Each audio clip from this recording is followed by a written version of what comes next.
so beautiful. She's so beautiful. Hello, everyone. My name is Tricaria Johnson. Try for short. Try to remember. Yes, try. Speaking of trying, have you all ever had moments where you're trying to get out of bed and it's just so hard? All the You're time. wrestling with yourself and you're like, I need this. So, this piece is entitled Daybreak of Light. It is at the dawning of a new day where infinite possibilities arise and greet me, where hope and restoration meet me, to release newfound grace upon the rejuvenation of my mind, body, and spirit. My mind yearning for greater wisdom, my body wanting to work to its greatest potential, and my spirit connecting beyond the realm of the physical. It is in these quiet moments of stillness and calmness I sit on the edge of time and space. Remembering the past, reclaiming my time in the present, and renaming my future endeavors. As the light within shatters the darkness without, I become the embodiment of the first daybreak of light. I speak words of life and longevity into a new day that has just been birthed, affirming that I am light, I am love, I am worthy of all the things the Most High has in store. I am that I am. Yes. Eventually, the words that we speak become a manifestation of the life that we see. And if for a moment I can become the smallest person in the room, then somehow my vision can expand beyond these walls like Sankofa, calling me back to a place where it all began with my words and a pen. Experimenting with this idea brings awareness to the core because for a moment the focus is not on succeeding but rather becoming. It is our inward reflection that shapes our outward perception. My recent trip back into the country allowed me to see yet again the intentionality of your words being your weapon.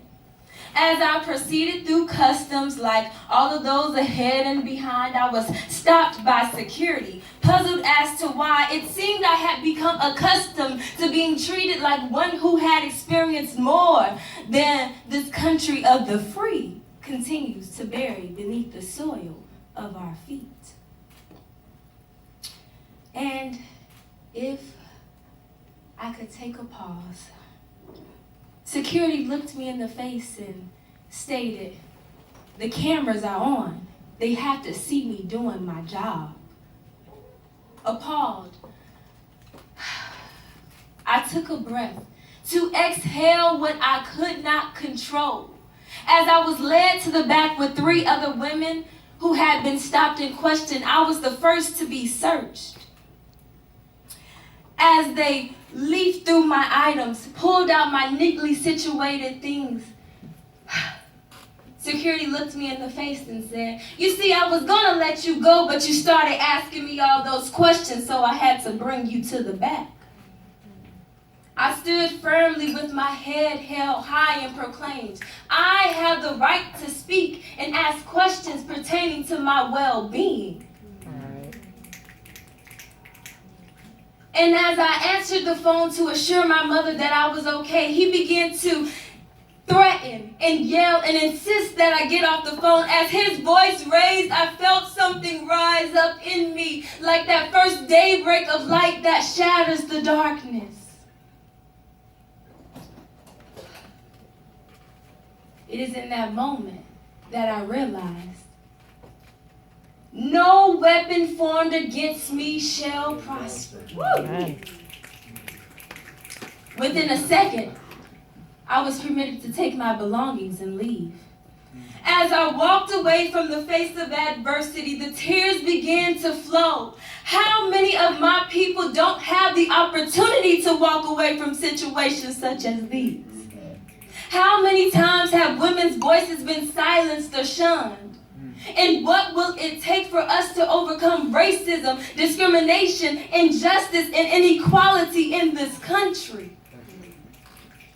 This was yet another obstacle to triumph over. Yes. To turn reality into undeniable moments of possibilities and hope.